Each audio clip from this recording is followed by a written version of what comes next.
میں نے ہاتھ اٹھانے کے بجائے خالہ کو اپنے ساتھ لگایا اور کمرے میں لے گیا جو ساتھ ہی تھا جس کی آؤٹ میں ہم کھڑے تھے، اور کھڑکی کے سامنے کھڑے ہو گئے جہاں سے باہر کا صاف نظارہ ہو رہا تھا۔ سب اپنی اپنی باتوں میں مصروف تھے۔ میں نے کمرے میں آتے ہی خالہ کو اپنے ساتھ لگا لیا۔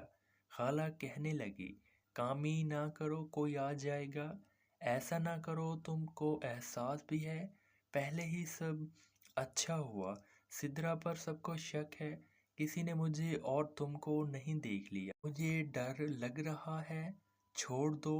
میں نے کہا خالہ کچھ بھی نہیں ہوگا، باہر کا سب نظارہ آ رہا ہے، جیسے ہی کوئی اٹھے گا ہم باہر دیوار کے پاس چلے جائیں گے۔ اس کے ساتھ ہی میں نے اپنے دونوں بازوؤں میں خالہ کو لے لیا۔ اب کی بار خالہ نے بھی مجھے اپنے ساتھ لگا لیا۔ میں اپنے ہاتھ پیچھے لے گیا اور دبانے لگا اور ان سے کہنے لگا، خالہ کیا کھاتی ہو؟ یہاں سے دن بدن موٹی ہوتی جا رہی ہو۔ خالہ بھی کہاں پیچھے رہنے والی تھی، خالہ بھی اپنا ہاتھ آگے لے کر آئیں اور ہاتھ چھوٹو میاں پر رکھ کر کہا، تم اس کو کیا کھلاتے ہو؟ میں نے کہا، نہیں خالہ، یہ تو پہلے جیسا ہی ہے۔ تو خالہ بولی، نہیں، پہلے یہ میری مٹھی میں پورا آتا تھا اور اب دیکھ لو مٹھی میں پکڑ لیا ہے اور کتنا باہر ہے۔ پھر خود ہی بولی، آدھی مٹھی بڑھ گیا ہے اور پہلے پتلا سا ہوتا تھا، پتہ نہیں چلتا تھا، اب تو میری جان نکال دیتا ہے۔ خالہ نے جیسے ہی مٹھی میں چھوٹو میاں کو پکڑا تو میں پوری طرح تیار ہو گیا۔ خالہ بولی، یہ تو ہر ٹائم ہی تیار رہتا ہے، تمہاری طرح ہی بے شرم ہے، اس کو بھی شرم نہیں آتی۔ میں خالہ ہوں۔ میں نے کہا، اس کو یہ بھی پتہ ہے تم خالہ بھی ہو اور معشوقہ بھی ہو اور میں خالہ ہوں۔ خالہ بولی، ہم کو رسک نہیں لینا چاہیے، رات ہم کو موقع محل دیکھ کر کوئی حرکت کرنی چاہیے، اور ساتھ مجھے اپنے ساتھ چھڑانے لگی۔ میں نے خالہ کو چھوڑنے کے بجائے ان کو اپنے ساتھ لگا لیا اور اپنا کام کرنے لگا تھا۔ خالہ پیچھے ہٹی اور بولی، بس میری جان، یہ نہ ہو تیری جان بدنام ہو جائے اور پھر ہم کسی کو بھی منہ نہ دکھا سکیں۔ اور یہ کہتے ہوئے وہ مجھ سے الگ ہوئی اور باہر آ گئی۔ باہر کا ماحول ابھی ویسا ہی تھا۔ انہوں نے کہا کہ میں سدرا سے بات کر لوں گی، لیکن تم اب اس کے پاس نہ جانا، اس کو موقع ہی نہ دینا تم سے وہ کوئی بات کرے۔ خالہ نیچے چلی گئی اور میں تھوڑی دیر وہاں بیٹھا اور پھر اٹھ کے نیچے آ گیا۔ چھوٹے ماموں کہیں جا رہے تھے۔ میں نے کہا، ماموں میں بھی ساتھ چلوں؟ تو میں ان کے ساتھ ہی باہر ان کے دوستوں کی طرف چلا گیا، کیونکہ میں جان بوجھ کے ماموں کے ساتھ گیا تھا کہ میرا سدرا سے بات کا کوئی موقع نہ بنے، کیونکہ اگر میں اکیلا ہوتا تو وہ مجھ سے بات کر لیتی۔ ہم زیادہ دیر باہر نہ رہے، کھانے کے پہلے ہی ہم واپس آ گئے۔ کھانا کھاتے ہوئے میں نے جب بھی سدرا کو دیکھا اس کے چہرے پر افسردگی تھی، لیکن میں نے اس کو زیادہ نہ دیکھا۔ خالہ جو میرے ساتھ ہی بیٹھی تھی وہ مجھ سے بولی، میں نے سدرا سے بات کر لی ہے کہ رزق ہے گھر میں اور کوئی بھی گڑبڑ ہو سکتی ہے، اس لیے تم اوپر دوسری طرف لیٹنا، نیچے میرے کمرے میں نہیں سونا۔ میں نے بھی خالہ کی بات سن کر جی کہا۔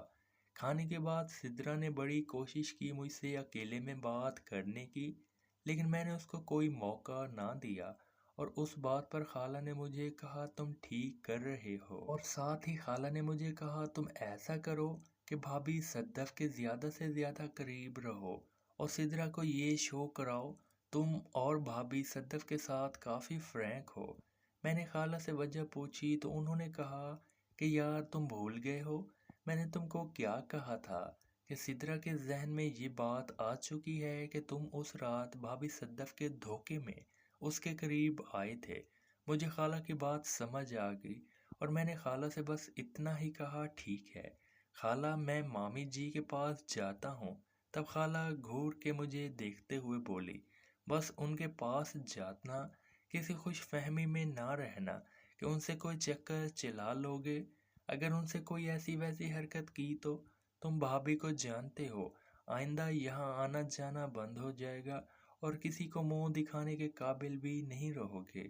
خالہ آنے والے وقت کے بارے میں مجھے خوف زدہ کرنے لگی۔ اصل بات تو خالہ کے اندر کا ڈر تھا کہ وہ خود ہی مجھے مامی کے پاس بھیج رہی تھی اور میری مامی سے اچھی بنتی تھی۔ ان کو ڈر تھا کہ کہیں یہ نہ ہو کہ میں مامی کو سیٹ کر لوں۔ میں وہاں سے اٹھا اور مامی کے پاس کچن میں چلا گیا۔ امی نے مجھے دیکھتے ہی کہا، کیا چاہیے؟ میں نے کہا، کچھ نہیں مامی، کیا میں آپ کے پاس کھڑا نہیں ہو سکتا؟ مامی برتن دھو رہی تھی۔ مامی نے میری طرف دیکھا اور سمائل کر کے بولی، کیوں نہیں کھڑے ہو سکتے؟ ایک تم ہی تو ہمارے بھانجے ہو جس سے ہماری بنتی ہے، بلکہ تم سب سے بنتی ہے۔ باقی کنزا اور ان کے بچوں کی طرح سڑو تو نہیں ہو۔ اب دیکھ لینا، باجی کنزا کے کسی بچے نے تم کو دیکھ لیا تو وہ کیسے سڑیں گے، پتہ نہیں کس مٹی سے بنے ہیں۔ ابھی اتنی ہی بات مامی نے کی تھی کہ سدرا اندر آ گئی۔ اس نے بڑی عجیب نظروں سے مجھے دیکھا۔ مامی نے بھی اپنی گردن گھمائی اور سدرا کو دیکھا اور اس کی نظروں کو بھی دیکھ لیا کہ وہ کیسے گھور کے مجھے اور مامی کو دیکھ رہی ہے۔ مامی کے دل میں کیوں کہ کچھ بھی نہیں تھا، اس لیے ان کا تھوڑا عجیب لگا سدرا کا ایسا کرنا اور دیکھنا۔ ان کو اتنا تو پتا تھا سدرا یا کوئی بھی ان میں سے جل سڑ جائے گا، لیکن یہ خبر نہیں تھی وہ ایسے مشکوک نظروں سے دیکھ سکتے ہیں۔ محترم ناظرین و سامعین، اس کہانی کا باقی حصہ اگلی آنے والی ویڈیوز میں پیش کیا جائے گا۔ اگر آپ کو یہ کہانی اچھی لگی ہے تو ویڈیو کو لائک اور ہمارے چینل کو ضرور سبسکرائب کریں۔ شکریہ۔